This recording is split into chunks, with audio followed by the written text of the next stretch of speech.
ஐவிஎஃப்ன்றது எல்லாருக்கும் தேவைப்படுற ஒரு ப்ரொசீஜர் இல்லை.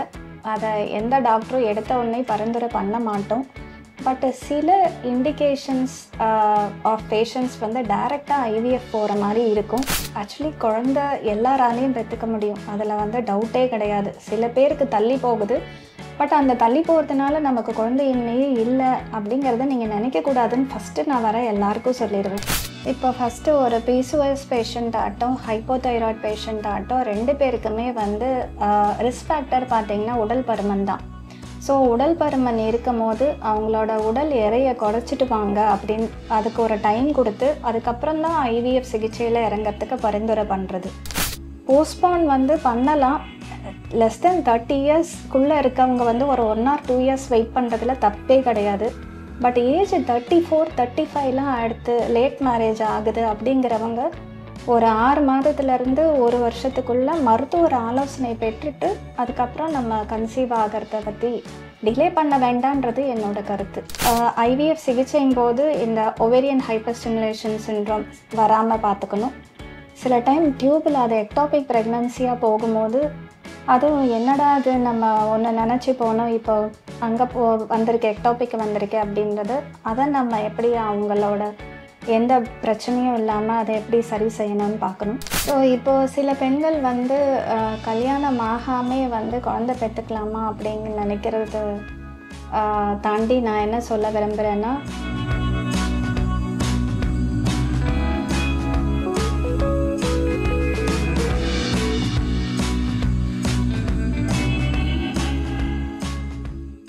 ஐவிஎஃப், ஐயுஐ இந்த மாதிரி தொடர்ச்சியாக ட்ரீட்மெண்ட் எடுக்கிறாங்க மேம். அதுக்கு நம்ம நிறைய இன்ஜெக்ஷன்ஸ் போடுவோம்.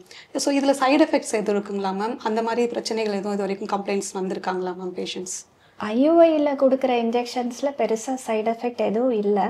ஈவன் ஐவிஎஃப்ல கூட சைடு எஃபெக்ட்ஸ் அப்படின்றது சொல்ல முடியாது. 10லேருந்து 11 நாள் முதல் நம்ம ஹார்மோன் இன்ஜெக்ஷன்ஸ் கொடுக்குறோம் இல்லையா, அதோட எஃபெக்டில் எடை கூடுதல் இருக்கும். ஸ்லைட்டாக வந்து வாந்தி, அந்த மாதிரி ப்ளோட்டிங், வயிறு உபுசம், வயிறு வலி இருக்கும். சில பேருக்கு ரேராக ஹைப்பர் ஸ்டிமுலேஷன் சிண்ட்ரோம்னு ஒன்று வரும் அந்த ஐவிஎஃப்ல. அது எல்லாருக்கும் வரதில்லை. இந்த பிசிஓஎஸ் அப்படிங்கிற பேஷண்ட்ஸ்க்கு ஐவிஎஃப் பண்ணுவோம் இல்லையா, அவங்களோட சினைப்பை வந்து ரொம்ப ஓவர் ரெஸ்பாண்ட் பண்ணும்போது தான் இந்த ஒவேரியன் ஹைப்பர் ஸ்டிமுலேஷன்ன்றது சொல்லுவோம்.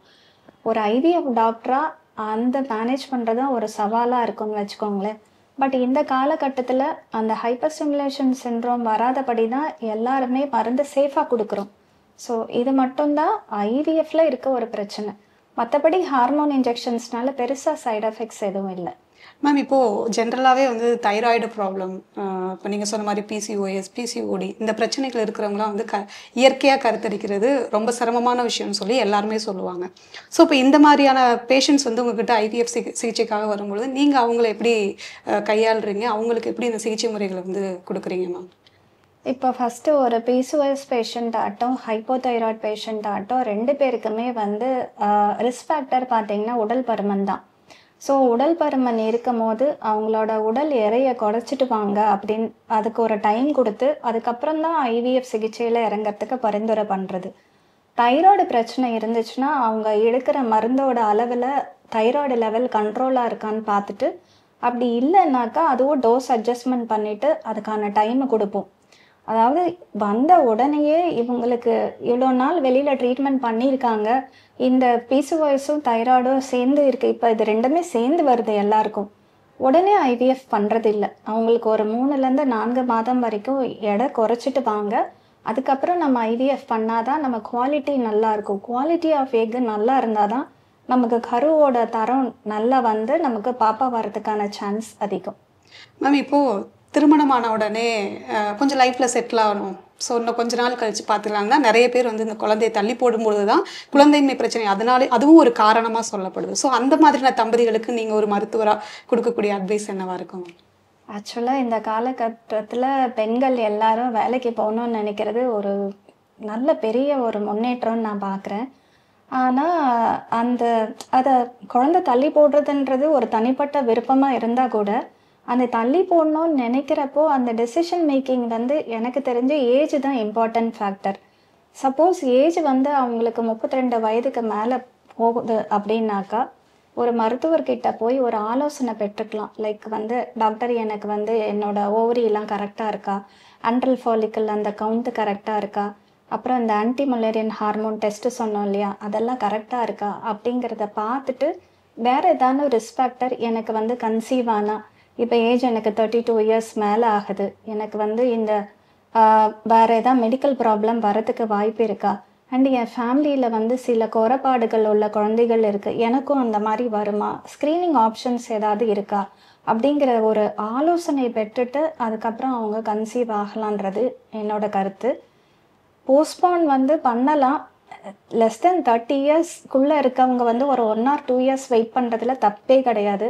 பட் ஏஜ் 34 35லாம் அடுத்து லேட் மேரேஜ் ஆகுது அப்படிங்கிறவங்க ஒரு 6 மாதத்துலேருந்து 1 வருஷத்துக்குள்ள மருத்துவர் ஆலோசனை பெற்றுட்டு அதுக்கப்புறம் நம்ம கன்சீவ் ஆகிறத பற்றி டிலே பண்ண வேண்டான்றது என்னோட கருத்து. ஓகே. இந்த துறையில் நீண்ட காலமாக நீங்கள் ஒரு மிகச்சிறந்த மருத்துவராக பணியாற்றிட்டு இருக்கீங்க.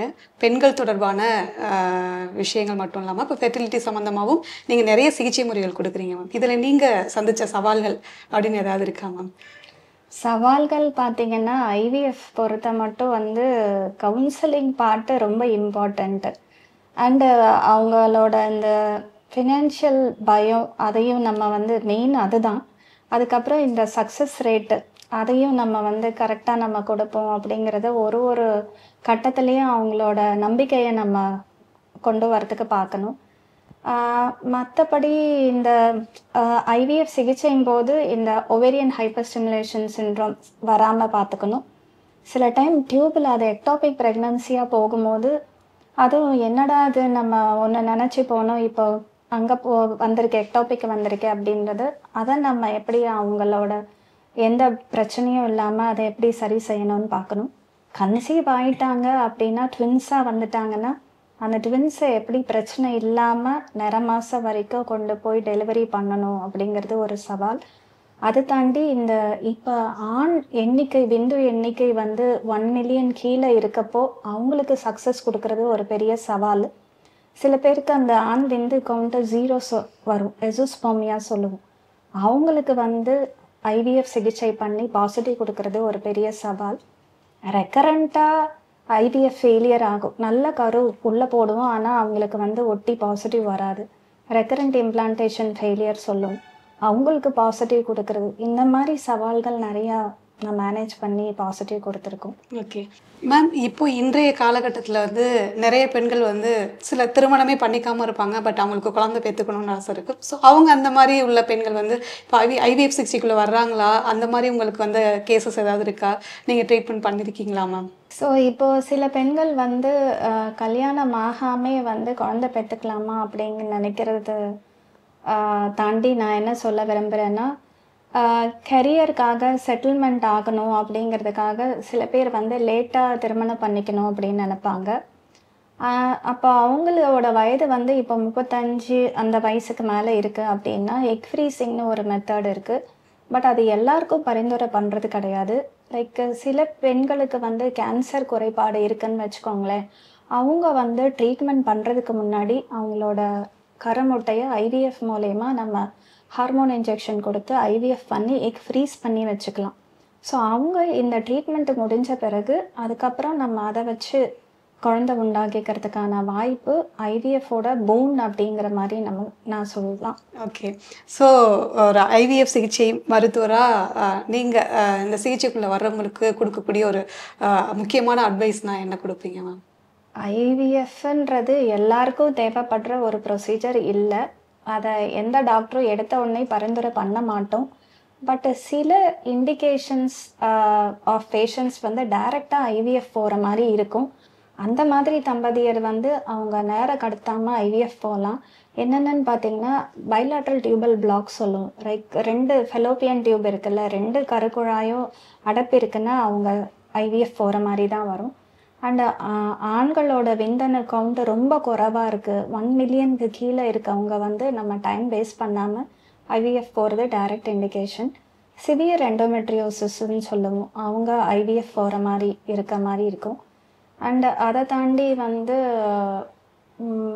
6 சைக்கிள்ஸ் ஐயுஐ பண்ணிட்டோம், இன்னமும் ஐயுஐ பண்ணுவீங்களா டாக்டர்னு சில பேர் கேட்பாங்க. அவங்களோட ஏஜ், அந்த ஃபேக்டர், அந்த கவுண்ட்டு எல்லாத்தையும் பார்த்துட்டு அவங்களும் ஐவிஎஃப் போகிறது நல்லது. மேம் இப்போது இந்த கருப்பைக்கு வெளியிலே சில டைம் கரு தங்கிடுதுலாம் நீங்கள் சொல்கிறீங்களா மேம்? ஸோ அந்த மாதிரி வரும்பொழுது என்னென்ன மாதிரியான கிரிட்டிக்கல் பிரச்சனைகள் வர்றதுக்கு வாய்ப்பு இருக்கு மேம்? அதை நீங்கள் எப்படி சரி பண்ணுறீங்க மேம்? அதாவது கருப்பையிலேருந்து வெளியில் வர ப்ரெக்னன்சி வந்து எக்டோபிக் ப்ரெக்னன்சி சொல்லுவோம். எக்டோபிக் ப்ரெக்னன்சி ஐவிஎஃப்பில் ஒரு 5 to 10% வரதுக்கான வாய்ப்பு இருக்குது. இது எப்படி சரி செய்வோன்னு பார்த்தீங்கன்னா, மெடிக்கல் ட்ரீட்மெண்ட், அறுவை சிகிச்சை, சர்ஜிக்கல் ட்ரீட்மெண்ட் 2 மெத்தட் இருக்குது. மெடிக்கல் ட்ரீட்மெண்ட் யாருக்கு பண்ணுவோன்னா, அந்த ஃபெலோப்பியன் டியூப்பில் தங்குது இல்லையா அந்த எக்டோபிக், அந்த ப்ரெக்னன்சியோட சைஸ் வந்து கம்மியாக இருக்குது, ஹார்ட் பீட் வரலை, பீட்டா ஹெச்சிஜின்னு ஒன்று பார்ப்போம், அந்த வேல்யூ கம்மியாக இருக்குது, அவங்களுக்கு வந்து லைக் அன்ரப்சர்ட் ஸ்டேட்டில் வெடிக்காமல் இருக்கும் இல்லையா, அவங்களுக்கெல்லாம் ஊசி மூலிமா மெடிக்கல் ட்ரீட்மெண்ட் பண்ணால் நமக்கு சரி செய்யலாம். சில பேருக்கு ஹார்ட் பீட் வந்துடும், அந்த எக்டோபிக்கோட சைஸ் பெருசாகுது, அண்ட் வந்து அது வெடிச்சிடும். அந்த கரு வெடிச்சிட்டுன்னா அவங்களோட பல்ஸ் குறைஞ்சி, பிபி குறைஞ்சி அந்த மாதிரி வருவாங்கள்ல, அவங்களுக்கெல்லாம் அறுவை சிகிச்சை பண்ணி அதை சரி செய்யக்கூடிய வாய்ப்பு இங்கே நம்ம மருத்துவமனையில் நாங்கள் பண்ணிகிட்ருக்கோம். ஓகே மேம், இப்போ வந்து நிறைய பேருக்கு இன்ஸ்பிரேஷனாக நீங்கள் இருப்பீங்க. இந்த மருத்துவத்துறையில் நிறைய சக்ஸஸ் கொடுத்துருப்பீங்க. நிறைய குழந்தை இல்லாமல் வர்றவங்களுக்கு ஒரு குழந்தைய நீங்கள் உருவாக்கம் பண்ணி கொடுக்கும் பொழுது அவங்களோட முகத்தில் பார்க்குற அந்த சந்தோஷம் உங்களுக்கு எப்படி இருக்கும்? உங்களை பற்றி சொல்லுங்கள். இந்த துறையில் எத்தனை ஆண்டுகளமாக இருக்கீங்க? எப்படி பயணம் போயிட்டுருக்கு? நான் ஒரு 18லேருந்து 20 ஆண்டுகளாக இந்த துறையில் இருக்கேன். இதை வந்து ஒரு மருத்துவராக பார்க்குறதோட ஒரு பெண்ணாக அதை பார்க்குறப்போ ரொம்ப கஷ்டமாக இருக்கும். லைக் அவங்க வந்து ரொம்ப ஃபீல் பண்ணி குழந்தை இல்லை அப்படிங்கிறது அப்படின்னு. ஆக்சுவலி குழந்தை எல்லாராலையும் பெற்றுக்க முடியும், அதில் வந்து டவுட்டே கிடையாது. சில பேருக்கு தள்ளி போகுது, பட் அந்த தள்ளி போகிறதுனால நமக்கு குழந்தையின்மையே இல்லை அப்படிங்கிறத நீங்கள் நினைக்கக்கூடாதுன்னு ஃபஸ்ட்டு நான் வர எல்லாருக்கும் சொல்லிடுவேன். மனிதாபிமானத்தோட ஒரு கப்பல் வராங்க, அவங்களோட இந்த வருத்தத்தை ஃபுல்லாக நம்ம போக்கிட்டு ஒரு பாசிட்டிவான விஷயத்த கொடுத்து ஒரு ஃபேமிலி 2 ஃபேமிலியை சந்தோஷப்படுத்தணுன்ற ஒரு ஆத்ம திருப்தி எப்பயுமே எனக்கு மட்டும் இல்லை, எல்லா ஐவிஎஃப் டாக்டருக்கும் இது இருக்கும். மேம், நம்மளுடைய மருத்துவமனையில் வந்து லேப்ராஸ்கோபி மூலமாக கர்ப்பப்பை சம்மந்தமான பிரச்சனைகளுக்கெல்லாம் என்னென்ன மாதிரியான தீர்வு கொடுத்துட்ருக்கீங்க மேம்? லேப்ராஸ்கோபி இந்த காலத்தில் வந்திருக்க ஒரு அதிநவீன சிகிச்சையில் ஒரு பெரிய கிஃப்ட்டுன்னே சொல்லலாம். அதில் என்னன்னு பார்த்தீங்கன்னா, கருப்பை பொறுத்த வரைக்கும் டயக்னோசிஸ் பண்ணுறது மட்டும் இல்லாமல் ட்ரீட்மெண்ட்டுக்கும் அது ஹெல்ப் ஆகும். எக்ஸாம்பிள் பார்த்தீங்கன்னா, இப்போ கருக்குழாய் அடைப்பு சொல்கிறோம் இல்லையா, டியூப் பிளாக்குன்னு சொல்கிறோம், அதை லேப்ராஸ்கோப்பியில் டயக்னோஸ் பண்ணி அதை வந்து ரிமூவ் பண்ணுறதுக்கான ஃபெசிலிட்டி லேப்ராஸ்கோப்பியில் இருக்குது. செகண்டு பார்த்தீங்கன்னா, கருமுட்டையில் வந்து சிஸ்ட்டு இல்லை கட்டிலாம் வந்துச்சுன்னா அதை டயக்னோஸ் பண்ணி அதை அகற்றுறதுக்கான முறையும் லேப்ராஸ்கோப்பியில் பண்ணலாம். இப்போ நீர்க்கட்டி நம்ம ரொம்ப பார்க்குறோம் இல்லையா பிசிஓஎஸ்க்கு, ஒன் ஆஃப் த ட்ரீட்மெண்ட்டை வந்து ட்ரில்லிங் சொல்லுவோம், அது வந்து லேப்ராஸ்கோப்பி மூலயமா பண்ணுறது. ஸோ அது ஒரு கிஃப்ட் தான். 4வது பார்த்தீங்கன்னா, அவங்களுக்கு ஃபைப்ராய்டு கட்டி சொல்லுவோம், அதாவது நார் திசு கட்டி அப்படின்னு சொல்கிறது, கருப்பையோட சுவரில் வர்றது, அது வந்து நம்ம லேப்ராஸ்கோப்பி மூலயமா அகற்றுறதுக்கான வாய்ப்பும் அதில் இருக்குது. ஸோ லேப்ராஸ்கோப்பியோட அட்வான்டேஜ் வந்து ஓப்பன் சர்ஜரியோட என்ன பார்த்தீங்கன்னா, அவங்களுக்கு வந்து பிளட் லாஸ் ரொம்ப கம்மி, அண்ட் அவங்க குயிக்காக ரெக்கவரி ஆயிடலாம். ரொம்ப நாள் நம்ம பெட் ரெஸ்ட் இருக்கணும் அப்படிங்கிறது அவசியம் இல்லை. இன்ஃபெக்ஷன் ரேட்டு ரொம்ப கம்மி, அண்டு வந்து பெருசாக தையல் அப்படிங்கிற மாதிரி எதுவும் வராது. இதை சொன்னோன்னா கீஹோல் சர்ஜரி அப்படிங்கிறத நம்ம லோக்கலாக சொல்லுவோம் இல்லையா, அதுதான் லேப்ராஸ்கோப்பியோட ஒரு அட்வான்டேஜ். ஸோ டயக்னோஸ் பண்ணுறது மட்டும் இல்லாமல் ட்ரீட்மெண்ட், இன்னொன்று எக்டோபிக் ப்ரெக்னன்சி இருக்குது பார்த்தீங்களா, அதை வந்து நம்ம அதை கன்ஃபார்ம் பண்ணுறதும் லேப் தான். அதே சமயத்தில் நம்ம லேப்ராஸ்கோப்பியில் எக்டோபிக்கான ட்ரீட்மெண்ட்டும் நம்ம பண்ணுறதுக்கான வாய்ப்பு இருக்குது. மேம், இப்போ இந்த ஃபைப்ராய்டு இந்த ஒரு இது சொன்னீங்கல்ல மேம், அது ஏன் பெண்களுக்கு அதிகமாக அந்த பிரச்சனை வருது மேம்? அதை எப்படி நீங்கள் நிவர்த்தி பண்ணுறீங்க மேம்? ஃபைப்ராய்டு அப்படிங்கிறது நார் திசு கட்டி அப்படின்னு சொல்லுவோம். இது வந்து புற்றுநோய் கட்டி கிடையாது, பினைன் டியூமர் தான். இது வந்து கருப்பையுள்ள தசையில் வர்றது அண்ட் அந்த சுவரில் வர கட்டிகள். இது வந்து சில பேருக்கு சிம்டம் கொடுக்காமையும் இருக்கும், ஆனால் வந்து ஸ்கேனில் பார்த்தீங்கன்னா நமக்கு ஒரு பெரிய கட்டி இருக்க மாதிரி தெரியும். சில பேருக்கு என்ன மாதிரி சிம்டம் கொடுக்கும் பார்த்தீங்கன்னா, இந்த மாதவிடாய் சமயத்தில் உதிரப்போக்கு ஜாஸ்தியாக இருக்கும் அண்ட் வயிற்று வலி ரொம்ப அதிகமாக இருக்கும். சில பேருக்கு ஒரு கட்டி இருக்கும், சில பேருக்கு 3-4 கட்டி வரைக்கும் இருக்கும். இது ஏன் வருது அப்படி பார்த்தீங்கன்னா, ஹார்மோனல் இம்பேலன்ஸ்னால வருது. லைக் ஈஸ்ட்ரோஜன், ப்ரொஜெஸ்ட்ரோன், இந்த ஹார்மோன் நம்ம உடம்புல நார்மலாக சுரக்கும், அந்த ஈஸ்ட்ரோஜன் ஹார்மோன் அதிகமாக சுரக்கிறதுனால வரும். ஃபேமிலி ஹிஸ்ட்ரி இருக்கும், அந்த ஃபைப்ராய்டு அந்த மாதிரி இருக்கவங்களுக்கு வரும். அண்டு நல்லிபேரஸ் குழந்தை இல்லாதவங்களுக்கு சில பேருக்கு ஃபைப்ராய்டு இந்த இது இருக்கும். ஸோ இந்த மாதிரி இருக்கவங்களுக்கும் மெடிக்கல் ட்ரீட்மெண்ட், சர்ஜிக்கல் ட்ரீட்மெண்ட் 2 இருக்குது. மெடிக்கல் ட்ரீட்மெண்ட்டுன்னா என்ன பண்ணுவோம் அப்படின்னா, நம்ம கருத்தடை மாத்திரை இருக்குல்ல, அதை கொடுத்து நம்ம அந்த ஃபைப்ராய்டு சைஸை வந்து கம்மி பண்ண ஹெல்ப் பண்ணும். சில இன்ஜெக்ஷன்ஸ் இருக்குது, GnRH அகனிஸ்ட்னு சொல்லுவோம். அதை கொடுத்தாலும் நமக்கு வந்து ஃபைப்ராய்டு சுருங்கிறதுக்கான வாய்ப்பு இருக்குது. இதெல்லாம் நம்ம கொடுத்து பலன் இல்லாமல் போகிறவங்களுக்கு மட்டும்தான் அறுவை சிகிச்சை போகும். அண்ட் அது அறுவை சிகிச்சையுமே லாப்ரோஸ்கோப்பியில் பண்ணலாம். அந்த மாதிரி பண்ணுற அந்த ப்ரொசீஜர் பேர் வந்து லாப்ரோஸ்கோபிக் மயமெக்டமி சொல்லுவோம். அதாவது வெறும் அந்த ஃபைப்ராய்டு கட்டி மட்டும் எடுத்துட்டு கருப்பையை வந்து யூட்ரஸை ப்ரிசர்வ் பண்ணுறது பேர் தான் வந்து லாப்பமயமெக்டமி சொல்லுவோம். இது லாப்ரோஸ்கோப்பியில் பண்ணுறது பெரிய அட்வான்டேஜ் இந்த காலத்தில் இருக்கிறது. அதே மாதிரி நிறைய சிகிச்சை முறைகள் பற்றி பேசும்போது இந்த குறை மாதத்தில் பிறக்கக்கூடிய குழந்தைகளுக்கும் சில ஃபெசிலிட்டிஸ் வந்து நம்ம மருத்துவமனையில் இருக்குது. ஸோ அந்த குறை மாதத்தில் பிறக்கக்கூடிய குழந்தைகளை நீங்கள் எப்படி கையாளுறீங்க, அவங்களுக்கான சிகிச்சை முறைகள் எப்படி கொடுக்குறீங்க, என்னென்ன ஃபெசிலிட்டிஸ் இங்கே இருக்குங்க? நார்மலாக பார்த்தீங்கன்னா நிறை மாதம் அப்படிங்கிறது எப்போ சொல்லுவோன்னா, ஒரு பெண்களுடைய பேறு காலம்ன்றது 40 வீக்ஸ் அப்படிங்கிறது தான் வந்து கம்ப்ளீட்டுன்னு சொல்கிறது. 37 வாரத்துக்கு கீழே பிறக்கிற குழந்தைகள் வந்து ப்ரீடம் அப்படிங்கிறது சொல்லுவோம். சில பேபிஸ் வந்து 34 வாரத்துக்கு கீழே பிறக்கும். யாருக்கு பார்த்தீங்கன்னா இந்த ரெட்டை குழந்தைகள் IVFல வருது இல்லையா, அவங்க வந்து குறை மாதத்தில் டெலிவரி ஆகிற வாய்ப்பு இருக்குது.